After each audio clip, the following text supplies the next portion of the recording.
Y aquí estamos, esperando el gobierno, esperando el gobierno. No, te sorprendieron, pero no, mira, aquí estamos. Un abrazo a todas las personas venezolanas que residen en nuestro país. Hoy es su fiesta de independencia, creo que en el 1811, así que a todos esos venezolanos y venezolanas, y muy especialmente a una persona muy apreciada aquí, a Mariela, la modelo, que está de fiesta hoy por la independencia, a pesar de todos los inconvenientes que hay por allá. Modelo de verdad, modelo profesional. Ah, por eso es que ella todos los días ya tiene 365 vestidos. Ajuares. Ajuares, sí, porque se mezclan, tiene usted razón. Claro. El 5 de julio de 1961 llegó la famosa delegación del Partido Revolucionario Dominicano al país. ¿Qué es eso? Ustedes dirán. Bueno, ya había pasado el tiranicidio, el país estaba viviendo unos momentos muy difíciles, pero la democracia tenía que implantarse, tenía que seguir, y llegaron al país don Ángel Miolán, Ramón Castillo, Nicolás Silva y Sacha Bollman. Fue a recibir a esa delegación Emilio Rodríguez de Morici.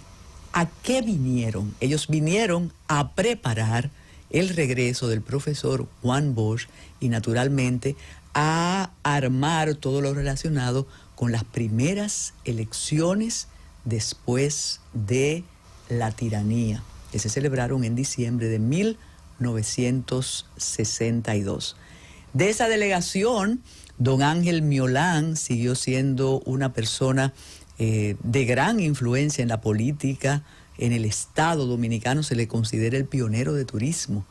Él fue el que comenzó con la necesidad de que nosotros creyéramos en el turismo, con mucho tesón, mucha dedicación, e incluso tuvo que soportar aquello que decía, ¿y los turistas dónde están? En la cabeza de Miolán, porque no llegaban. Nicolás Silva luego tuvo desvaríos ideológicos y se pasó a las filas del reformismo. Y después Mon Castillo tuvo también esos deslices partidistas. Sacha Bollman se quedó en la política dominicana hasta su muerte. Era un personaje importante, de esos que negociaban, pactaban, y muy importante, pero es bueno recordar ese hecho. Hay un pendiente internacional diplomático que demuestra una vez más cómo esto es tan diferente. El presidente de la República en uno de sus discursos dijo que él no era adanista, que eso no es verdad, que él no se creía que todo lo había hecho por primera vez, que él reconocía algo del pasado, pero yo insisto, y lo digo en primera persona, que si todos los que están, que son parte del cambio, comenzaron su vida y su participación en el país a partir del 16 de agosto del 2020, comenzaron a reinventar la patria. Y todo es aceptado y todo tiene su explicación, al punto que el referente ético de Palacio dijo que lo detectado y expuesto en los informes de la Contraloría General de la República, esos son errores subsanables. Pues ocurrió un hecho que involucra a un cónsul dominicano en Barcelona. Es el cónsul Méndez Pérez. El cónsul Méndez Pérez, al parecer, estaba conduciendo con su estado comprometido. No el Estado Nacional, sino al parecer había consumido posiblemente un traguito de vino, pero estaba torpe en la conducción y chocó a otro vehículo. Se negó a someterse a la prueba de alcohol porque él pensó que tenía la inmunidad diplomática. Perfecto, nos puede ocurrir a todos. Pero ¿qué ocurrió? Que cuando le preguntaron al embajador dominicano en el Reino de España, incluso utilizó un término que quizás como siempre la cultura ibérica nos fascina y tenemos mucho contacto con la misma. Quizás ya el honorable señor embajador que está escribiendo sus memorias allá dio un término que quizás en España tiene sentido, pero lo que ha dicho ese eminente dominicano fue, no hombre, no hay grandes abolladuras. Esa ha sido la respuesta. Me imagino que luego otro de los inefables, que es el ministro de Relaciones Exteriores, tratará de explicarnos el término usado por el honorable señor embajador dominicano en España cuando dijo, hay escasa abolladura. Lo lamentable es que un representante consular en cualquier país tenga comprometido el nombre nuestro porque estaba conduciendo con un Estado comprometido. Pero esas son las cosas de ahora. Yo me imagino, póngalo en lo otro, eso fuera un escándalo. Cónsul borracho choca un vehículo en Barcelona. No. No hay grandes abolladuras, son errores subsanables. Qué interesante. Claro, igual como el caso de sale ahora en la prensa que la mujer cuyo cuerpo fue lanzado del cuarto piso de un hotel no denunció a su esposo para que no perdiera el trabajo. Sí, para que no perdiera el trabajo. Y esa relación tóxica de violencia de género que degeneró en un homicidio. La razón precisamente por eso, la razón por la que ella no denunciaba era precisamente por eso, porque para evitar que terminara en esa situación que afectara el sustento de la familia. Y por eso decimos en reiteradas ocasiones que ese anuncio de que con la reforma de la Policía Nacional vamos a resolver el problema de violencia y de seguridad ciudadana de la República Dominicana, al final no va a cumplir los resultados. ¿Por qué? Porque como dicen los datos estadísticos, el 67% de los casos de violencia de la República Dominicana se dan en espacios de convivencia, y eso no se puede resolver aún solucionásemos el tema de la Policía Nacional, que en efecto tampoco lo vamos a lograr con las medidas que estamos implementando. Lamentablemente no es así. Y hay un desafío muy serio con los operadores del sistema de atención a la violencia contra la mujer y violencia intrafamiliar. La mayoría de las personas que son víctimas de violencia, a mitad del proceso, se detienen o abortan el proceso, a veces por presión de los mismos miembros de la familia y a veces incluso los mismos operadores del sistema son apáticos. Apáticos porque están agotados, sobresaturados, porque el sistema de atención a violencia aquí en el país está sobresaturado, tiene mayor cantidad de casos que la capacidad de atender. Tanto el departamento o la Dirección de Atención a la Mujer y Violencia Intrafamiliar de la Policía Nacional, pese a que este gobierno le ha mejorado la capacidad significativamente, y en ese sentido hay que reconocer el gobierno del presidente Abinader, que como parte de la estrategia de seguridad ciudadana, esa es una de los 4 elementos de la estrategia que ha implementado, mejorar las capacidades de la Policía Nacional y en efecto así lo ha hecho, pero no es suficiente porque se ha mejorado un poco la capacidad de la policía. Ya hay presencia, por lo menos en las regionales de la policía, de atención a la mujer desde la policía, pero no se ha complementado con el Ministerio Público para darle respuesta. Entonces la policía tiene la denuncia, pero entonces el Ministerio Público no tiene la capacidad para darle seguimiento. Y en el Poder Judicial, entonces no sale la orden a tiempo. Entonces, de todos modos, tenemos un perro que se muerde la cola y vemos la cantidad de feminicidios que siguen aumentando y tenemos mayor cantidad este año con relación a la misma época del año anterior. Entonces, sí, el gobierno desde el Poder Ejecutivo ha hecho ingentes esfuerzos, es cierto, y hay que reconocerlo porque tenemos que ser objetivos. Sin embargo, no ha sido suficiente. Pero desde la sociedad todavía hay que seguir haciendo esfuerzos en la conducta. La familia sigue presionando, diciendo, no, deja eso así, porque ese es el padre de tus muchachos, ¿quién va a mantener esos muchachos? Entonces, está la presión social, están los operadores del sistema que están saturados, hace falta más recursos y hace falta más conciencia de que la violencia social no se resuelve solo atendiendo el problema de la reforma de la Policía Nacional. Es mucho más complejo y tenemos que involucrarnos todos. Hace unos meses, quizás 2 años, bueno, son 48 meses. Sí. Margarita Cordero tiene un trabajo en Diario Libre sobre estos casos de violencia. A mí me gusta llamarlo asesinatos, realmente. Yo ahí tengo una deformación profesional. Y en el trabajo de hoy dice que cada 72 horas hay un asesinato, que la víctima es una mujer. ¿Usted sabe lo que es eso? Cada 72 horas. Claro, y barato me lo encuentro, como dicen, poco me lo encuentro. Le ganan los accidentes de tránsito. Sí, todavía tristemente seguimos con esa cifra.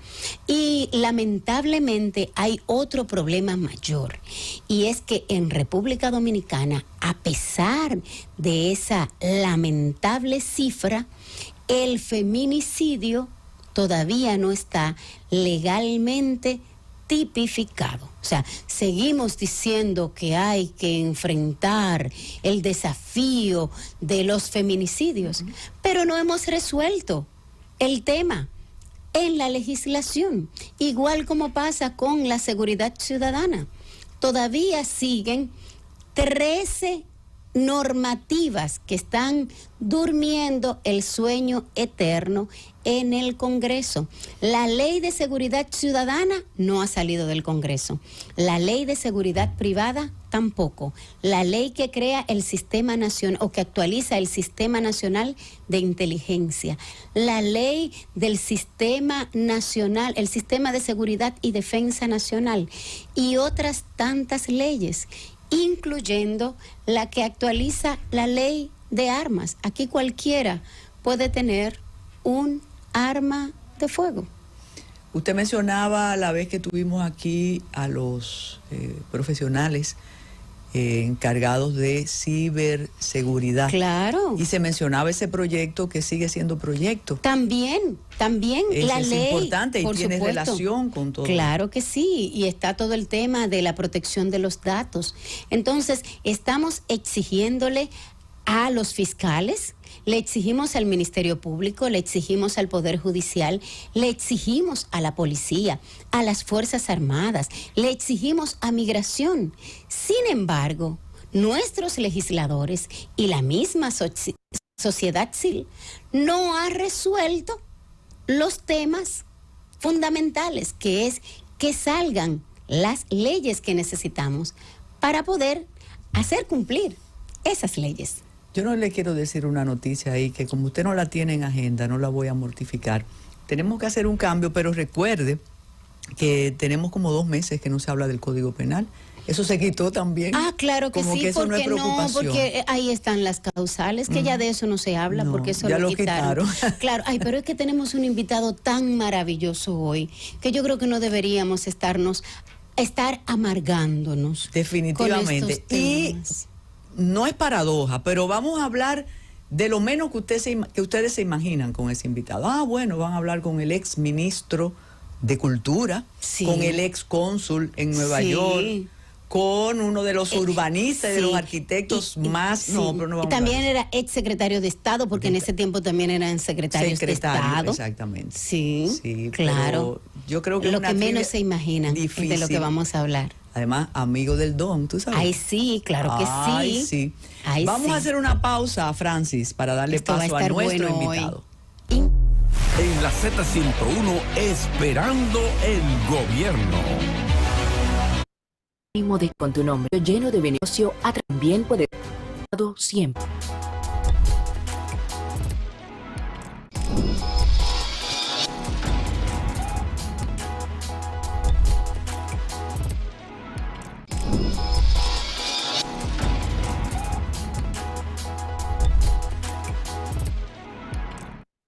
Tenemos un propósito que marcará un antes y un después en la República Dominicana. En la Z101. No, ya, estos chismes fuera de... Un saludo a Rosa NG, que debe estar en sintonía.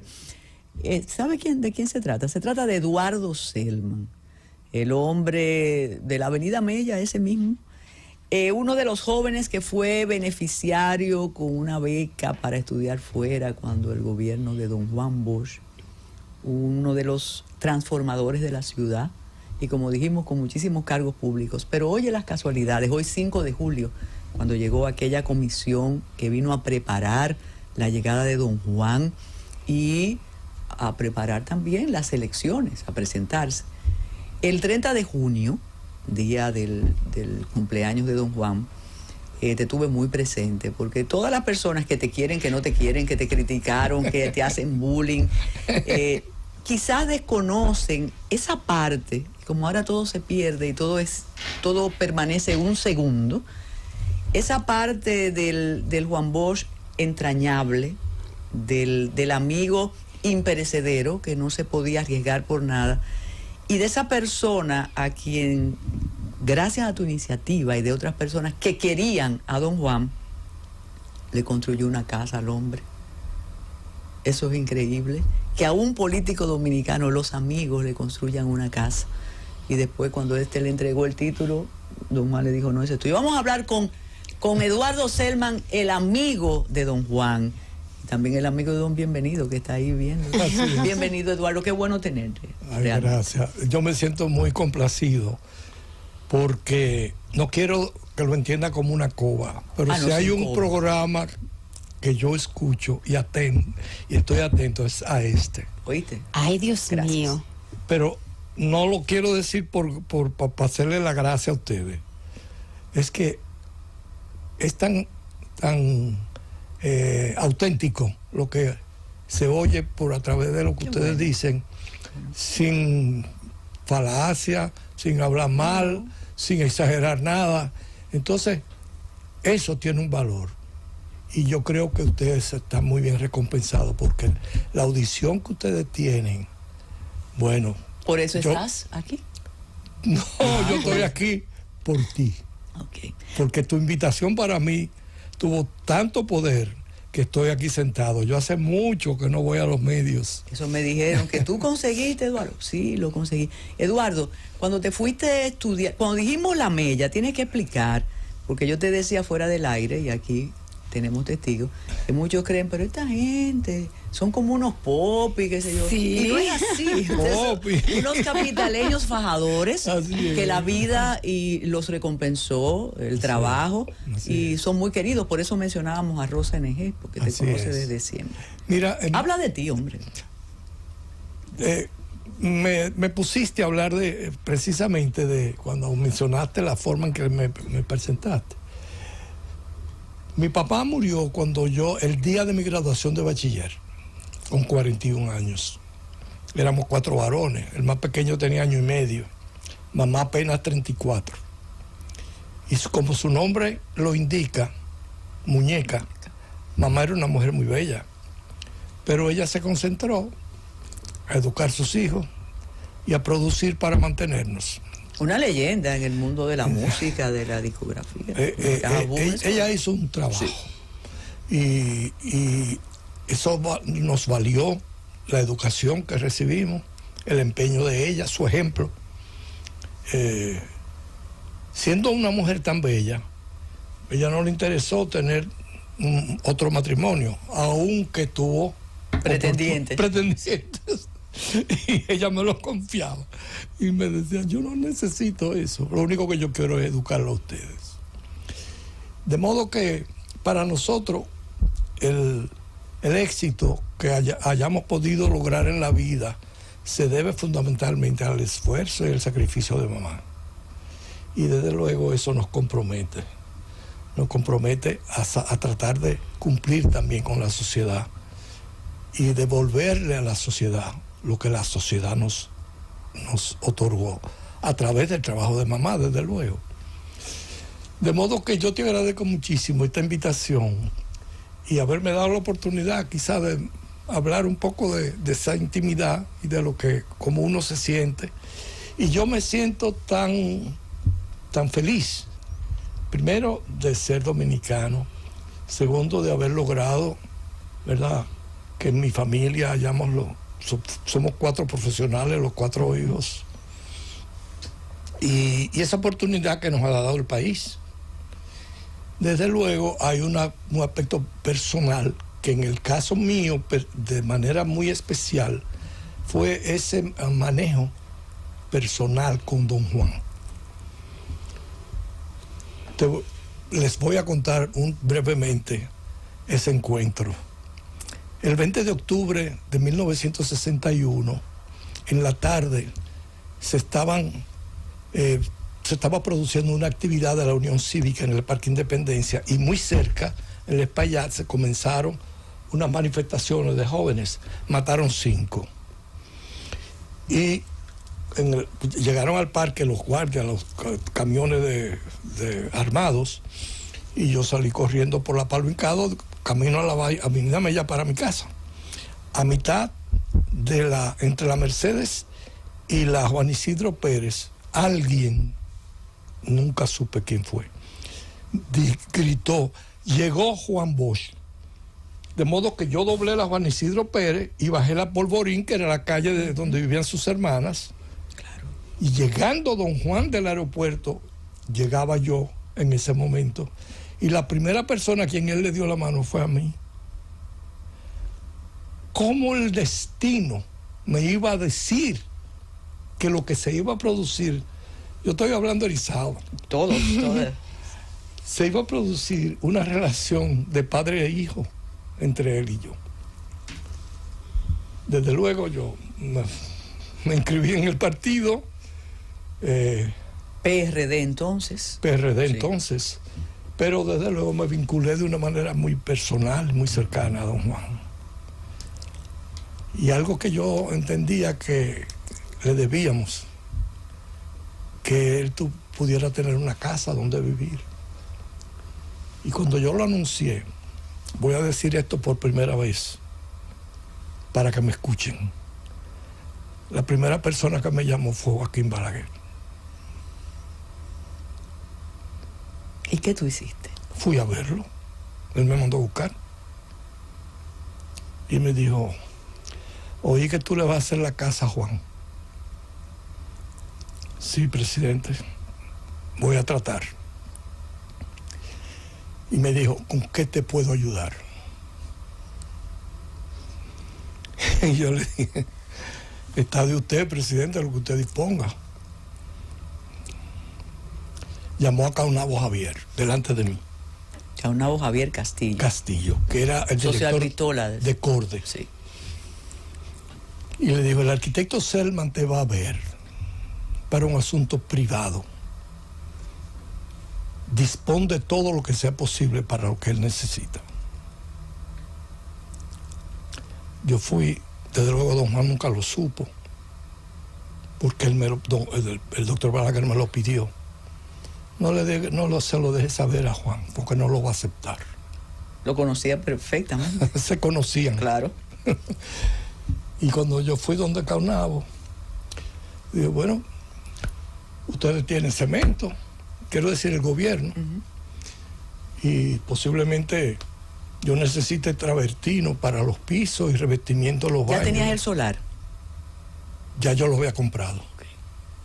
Yo lo había comprado ya. Era un basurero. Sí. Que era de Julia Dolores Gerardino. Estoy hablando de todo en público por primera vez. Julia Dolores, cuando yo le dije que yo quería un solar que ella tenía y que eso estaba convertido en un basurero, y le di la dirección, me dijo, ¿y para qué tú quieres eso? ¿Eso es un basurero? Le digo, sí, yo sé. Y le digo, porque le quiero hacer la casa al profesor Juan Bosch. Y me dice ella, pero es un basurero, eso no sirve para hacer una casa. Y yo le dije, yo tomé las medidas. Y acuérdate que yo, como yo soy arquitecto, creo que lo puedo resolver. Además no es una cosa ostentosa, es una casa modesta. Me dijo, mira, te la vendo si me compras la Casa Nacional. Y le digo yo, espérate, que esto no es el partido, es Eduardo Selman, que lo va a comprar y que le va a hacer la casa. No es el PLD. Y me dijo, pero la Casa Nacional es de mi propiedad. Y el alquiler que ustedes pagan es 60 pesos mensuales. Y hace mucho que ya yo ni lo cobro.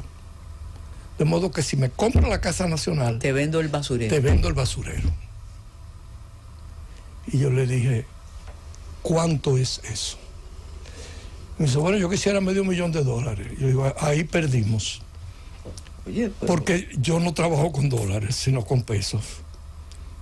Si tú quieres, te puedo buscar $500,000, pero me tienes que dar 6 meses para pagártelo. Me dijo, llévatelo. La Casa Nacional la compré yo. Sí. Y la casa de Don Juan, desde luego, no solo fue el solar. Todo lo hice yo. Tuve algunas ayudas. Claro. Tuve algunas ayudas de gente que estimaban a Don Juan y que contribuyeron con algo, pero fue mi responsabilidad. Es importante. Yo no sé por qué yo he tenido que contar esto. No te apures, nadie nos públicamente. está oyendo. Es importante. Sí, lo están oyendo. Cuando Y es ves- la primera vez que lo digo. Y nos tienes emocionados. a Claro. todos. Es importante que ese basurero, y yo recuerdo, está ahora en el centro del polígono. Centro. Esa es la calle donde está la casina. Y detrás de Pizzarelli, vamos a decirlo. Entonces, cuando terminas esa casa, ¿cuál fue la reacción de don Juan? Bueno, yo hice un acto de amistad, solo amigos y gente cercana a Don Juan, para hacerle la entrega de la casa. Y fue un sacerdote y bendijo la casa. Doña Carmen, te imaginarás que estaba Claro. sumamente emocionada y muy agradecida. Yo le hice la casa a ellos y arriba hice un apartamento para su hija soltera, Para Bárbara. para Barbarita.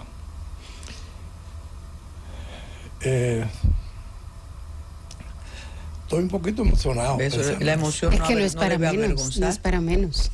Claro. Y desde luego, esa fue su casa. Claro. Ahí terminó su vida, él y doña Carmen. En una ocasión hubo quejas por el ruido que ya había en las inmediaciones, cómo se urbanizó aquello. Eduardo, pero vamos, no por no aceptar las emociones, vamos un poco hacia atrás. Cuando tú te gradúas, tú conseguiste una beca. Mira, eso tiene otra historia. Vamos a ver. Porque ahora es muy fácil irse. Te has ido Sí. 7 veces, yo 9, cualquier muchacho se va. Tus nietos se deben haber ido muy fácil. Pero el hijo de Bueno. muñeca no tenía muchos dólares. No, ni mucho peso. Ni liras en esa época, ni pesetas, ¿no? Mira, yo creo que Don Juan fue el mago. Don Juan fue el mago. Cuando Don Juan tomó posesión el 27 de febrero del 63.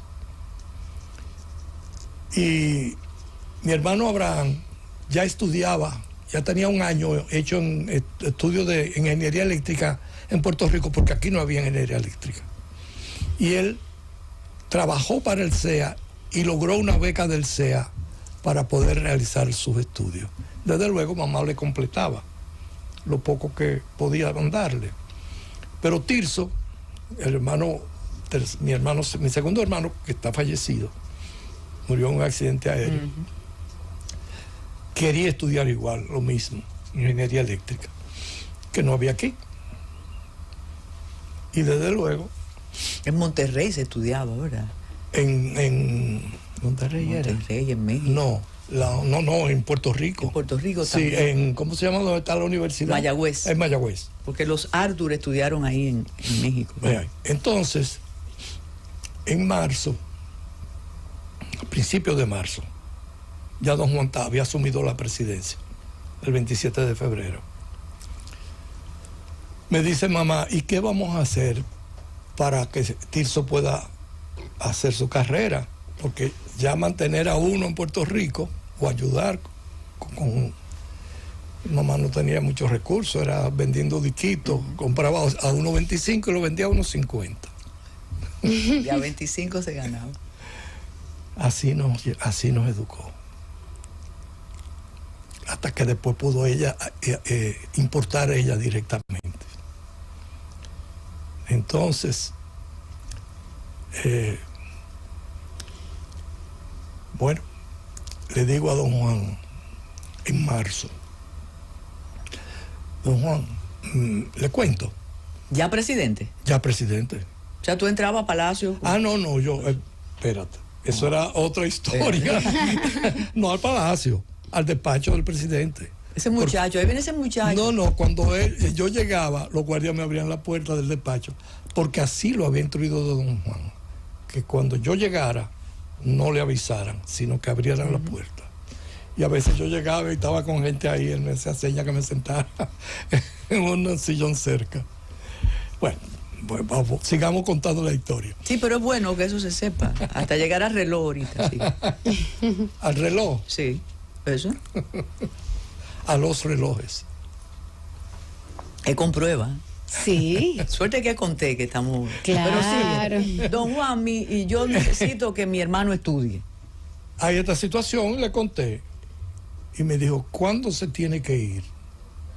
Yo le dije, creo que tiene que ser en mayo, a fines de mayo, porque tiene que hacer un previo, como un curso pre-universitario.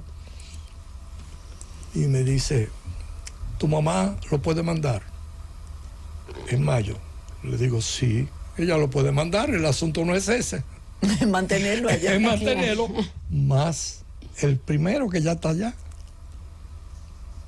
Me dice, dile que lo mande. Ya, estaba hablado. Se va el muchacho en mayo. Ay, mi madre, y el golpe en septiembre. En septiembre. Yo no sé cómo yo hablé con Milagros Ortiz Bosch, que éramos muy cercanos. Cuando a don Juan lo deponen, todavía preso en el Palacio, Milagro lo va a ver. Creo que fue la única persona que tuvo acceso. Cuando ella viene del Palacio me llama y me dice, ven a verme. Me dice, te mando un mensaje, tío Juan. Espérate. Yo estoy preparándome, estudiando francés, porque ya yo tengo mis planes de irme para París, a la Escuela Especial de Arquitectura. Pero todavía yo no tenía nada. Desde luego, mis compañeros de estudio, varios de ellos de La Salle, éramos 8. Uno se casó, unos días antes de irnos. Pipí Delgado. Sí. Entonces, yo le dije, ya yo había hablado con don Juan, para que cuando él creó el programa de becas, ya mucho después de lo que te conté de mi hermano, yo le dije, mire don Juan, esta situación, nosotros somos un grupo, queremos irnos a pero tú eras un ambicioso, tú pedías. No pedía, pero ¿cómo lo hacía? Amigo del presidente, eso es. ¿Cómo conseguía yo Claro. que fuéramos una beca a estudiar a París? Es verdad. Tenía que ser con el apoyo del Estado, del gobierno. Claro. Y entonces le dije, mire don Juan, en esta situación somos 8. Y en eso se casó Pipi. Que por cierto, don Juan fue a la boda. Entonces Con me alta dice, gracia. Sí, alta gracia. Y me dice don Juan, me dice él, pues muy bien, que vayan a ver a Fabito Herrera, todos, y le den todos los datos, porque será a través de la Cancillería que vamos a hacer ese programa. para que tuvieran la protección oficial como de funcionarios de la embajada. Y eso nos diera cierta facilidad y ciertas comodidades. Y vayan a ver a Fabito Herrera en la Cancillería y él le dirá todo lo que necesita. Milagro va a ver a tío Juan preso en el palacio. Entonces, ¿qué te manda a decir? Me llama Milagro, ven a verme. Cuando voy, Milagro me dice, mira, estoy contando algo de una persona que puede dar testimonio de lo que estoy contando. ¿Primicia a este hombre? Sí, así es. Y Milagro me dice, me dijo tío Juan que les dijera a ustedes que se vayan a hacer su posgrado, que en los próximos 2 años aquí no va a pasar nada. Yo estoy erizado. O sea, ese hombre pensó en esos muchachitos en el momento que él estaba preso, en el golpe de Estado. Pero yo estoy erizado contándote. Sí, cuando uno lo oye, porque quizás tú lo has pensado 1000 veces, pero cuando tú lo oyes, y así lo hicieron ustedes y se fueron y se formaron. Así nos fuimos. Estaba cerrada la universidad y no nos habíamos podido examinar. Cuando Milagro me dice eso, voy donde Moncito Báez, que era el rector. Claro. Ya había sido profesor nuestro. En el 5º año ya le había sido profesor. De modo que ya había una relación con él, personal. Y le explico. Le digo, mire, profesor, hay esta situación. El presidente mandó a decir que ya eso está todo aprobado en Cancillería, que nos vayamos, que en los próximos 2 años no va a pasar nada aquí. Dice Moncito, ¿y ustedes estarían preparados para presentar todos los exámenes en un solo día? Y dije, no tenemos de otra. ¿Y lo presentaron en un solo día? En un solo día. Me dijo, pues vengan aquí a las 8 de la mañana, pasado mañana, que yo voy a contactar a todos los profesores para que los examinen a todos, todas las materias, ese día. Y al otro día van a tener su certificado. Pues tenemos que llevarnos el certificado a la universidad para poder entrar allá. Y así se hizo. Y así se hizo. Nos pasamos un día entero examinándonos de todas las materias. ¿Y todos pasaron? Todos pasamos. Wow. Esto es impresionante. Fueron todos exámenes escritos. Y desde luego el otro día, él abrió la oficina de la rectoría. De la rectoría para expedir los certificados. ¿Y cuándo se fueron ustedes? ¿Una semana después? Día. Ay, mi madre. No, pero esta es la primera parte de la historia, se lo dije, de Eduardo Selman Hasbún. Hay un detalle. Tú le construiste a Balaguer. ¿A Balaguer? Ajá. Claro. Claro. Tú reformaste y eso no le... Te cuento. Después de la pausa. Vamos a hacer la pausa. Aquí seguimos con don Eduardo Selman Hasbún, ese mismo, el que fue secretario, ministro, cónsul, pero ahora lo tenemos preso aquí de su historia. Por cierto, el pello azul era tuyo. ¿Perdón? El pello azul de don Juan era tuyo. ¿Cuál? El azulito, el 504, ¿no? No. Ah, bueno. Entonces, Carolina, no, dime porque tú tienes que el programa en la pausa es tan interesante como... Entonces, ¿usted le construyó a Balaguer? Fíjate, un hijo de Pupo Cordero, Mac Cordero, todavía conocemos, claro. Porque trabajó mucho en televisión y eso. Se casó con una hija del doctor Jacinto González Mañón, un médico dominicano que se fue a vivir a Puerto Rico, se casó con una señora puertorriqueña. Mac Cordero además era muy conocido en Puerto Rico, ¿no? No, y tuvieron trillizas. El doctor González Mañón y su esposa. El parto de ella fueron trillizas. Una de las trillizas se casó con Mac Cordero. Pupo Cordero, el papá de Mac, mi papá y mi mamá eran muy amigos. Y después que papá murió, Mac siempre, Pupo Cordero siempre estuvo muy cerca de nosotros. En alguna medida sintiendo apoyo, tú sabes. El caso es que cuando Mac se casa con esa niña, pues de alguna manera hay un contacto con la familia de la niña, de su esposa, el doctor González Mañón. Y a él se le ocurrió, compró un solar en la avenida Independencia, al lado de la Clínica Abreu, que quería hacer un edificio de varias plantas. ¿El Santa Ana? El Santa Ana. Ana se llamaba la mamá de él. Y entonces le puse... Es con una libretita. Sí. Él le puso el nombre de Santa Ana en honor a su mamá. Entonces, ese edificio me pidió que yo fuera que lo diseñara. Fue mi primera obra importante que yo diseñé. Pues yo había diseñado casas y cosas, pero eso fue lo primero importante. Yo nada más la diseñé. Y un día pasó Balaguer por ahí. No. Ajá.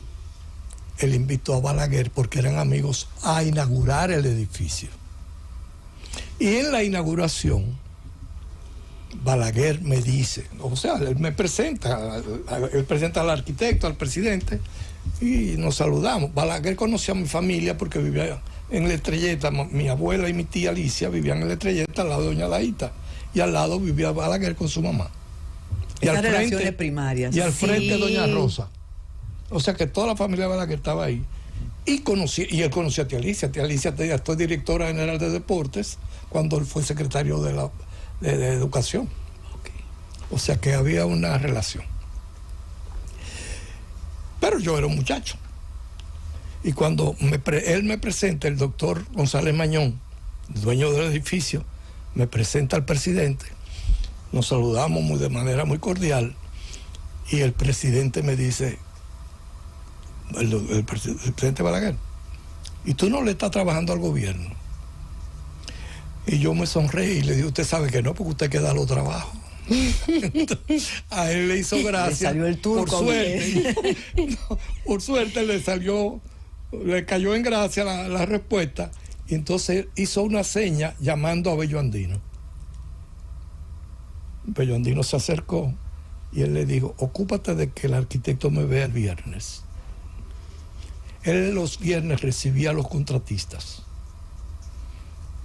Y yo llegué como... Tú eras un muchacho recién empezando. Empezando, mi primera obra claro. fue esa. Y digo importante porque Sí. había muchas casas y eso.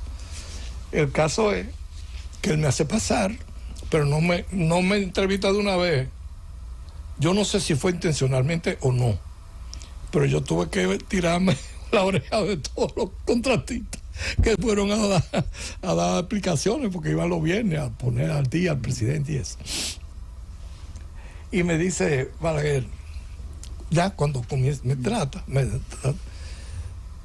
me dice, yo quiero que tú te ocupes de una de las embajadas que estamos haciendo en la avenida Nacaona, porque yo me he ocupado de que se hagan edificaciones de importancia para las embajadas para darle carácter al parque. Que lo tiene. Ujú. Y le digo, bueno, con mucho gusto, presidente. ¿En qué tiempo tú me lo traes? Yo le dije, ¿en qué tiempo usted quiere? Me dijo, lo más pronto posible. Le dije, deme 2 semanas. Y en las 2 semanas yo le llevé mi proyecto de la embajada. El proyecto que yo hice para la embajada. Un anteproyecto. ¿Y cuál embajada era? Espérate. Pero espera, tú amaneciste en 2 semanas. En 2 diseñando. semanas, no te imaginas. Porque yo no tenía una oficina montada, y era yo solo que hacía mi cosa. Bueno, cuando llego con mi proyecto, Debajo del brazo, tu plano. ¿sí? Imagínate. todas mis cosas, me dice él, ¿y cuál es el presupuesto? Yo, bueno, presidente, yo le traigo el anteproyecto. Pero espérate, él lo vio, tú lo abriste. No, y le yo se lo ¿verdad que- traje, le dije, mire, aquí está el anteproyecto. Y me dice, ¿que cuánto costaba? Yo le dije, presidente, yo solo le traigo la idea, ya para que usted la valore, si usted cree que se puede hacer, si eso no... Sí, eso está muy bien. Vamos a comenzar a ver dónde, Bebecito, a la oficina de ingeniería que tenía en la presidencia, que él te va a sacar un dinero adelante. Le digo, pero yo no tengo presupuesto, presidente, ni cálculo, ni presupuesto, no tengo nada, yo tengo que hacer todo eso. Y me dijo, comience con las excavaciones, que se le va a entregar un dinero. Ay.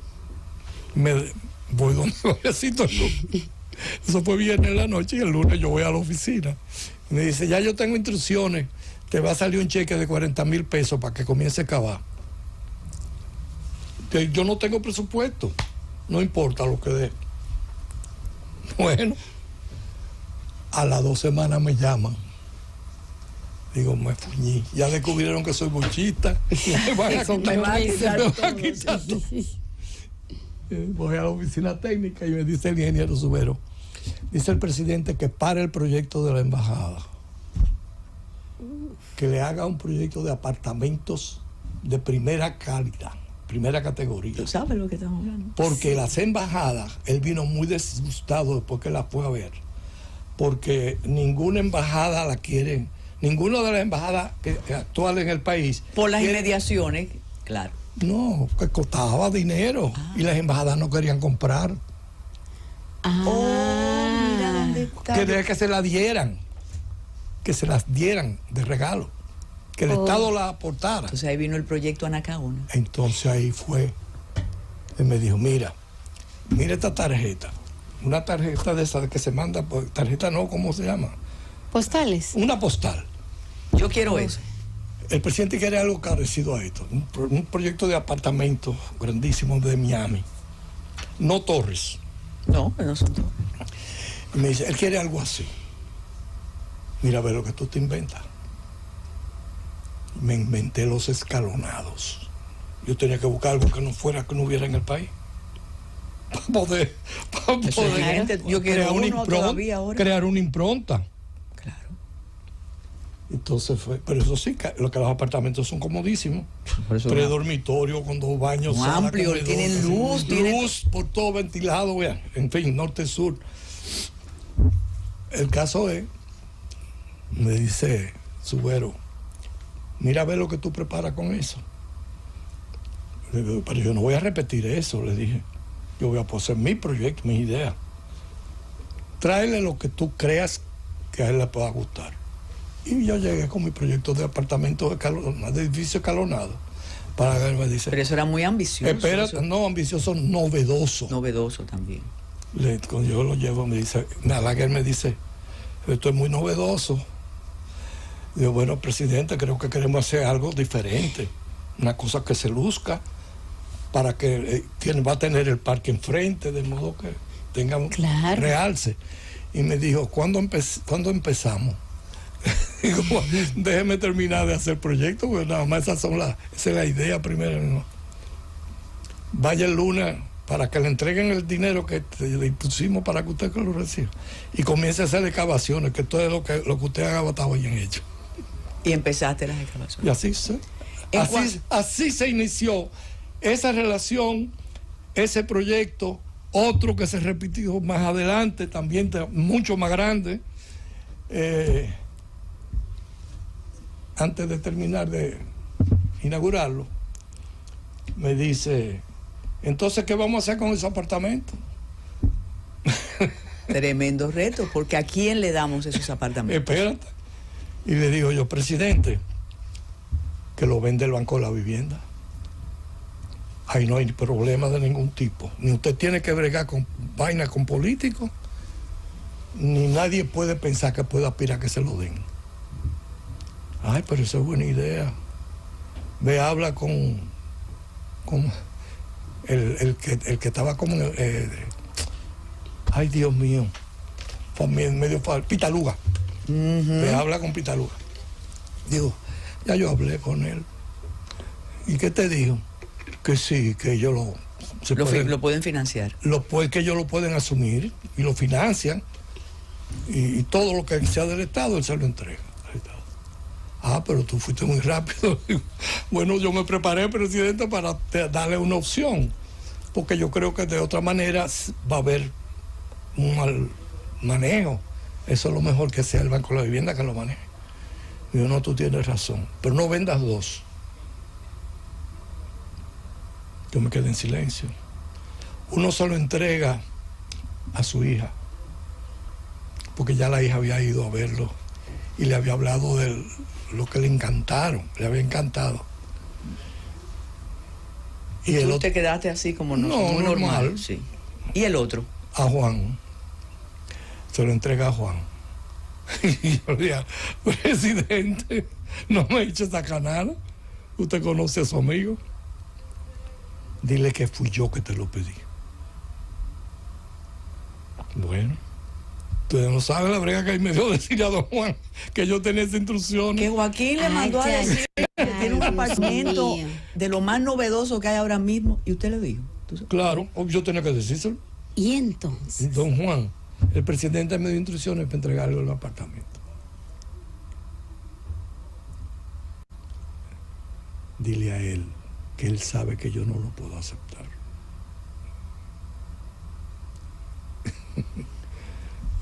Esto es grave. Y entonces usted fue de correr y dile, Bueno. presidente, dice el presidente que no lo puede aceptar. Que usted sabe que él no lo puede aceptar.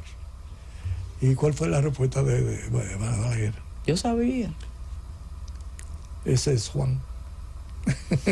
La verdad que Yo estoy erizado. absolutamente. todos estamos. Sí, ver el reloj es una condena, pero esto te compromete, porque esta es la primera parte. Claro.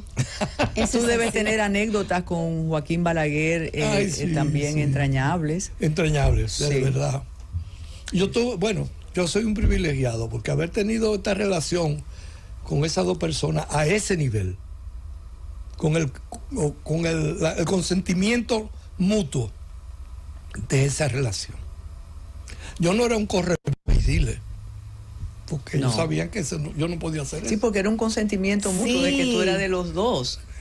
Y hijo de los dos. Mira algo, cuando te dije si le pusiste a los planos, yo recuerdo en una ocasión que don Rafael Tomás Hernández Sí. decía que él también muchacho, como tú en otra época, se sorprendía de la visión del país que tenía el presidente Balaguer. Increíble. Y del concepto de urbanismo, igual que Cristian Martínez con la plaza. Sí. ¿Tú percibiste eso? ¿Lo Así comprobaste? es, así es. Más que eso.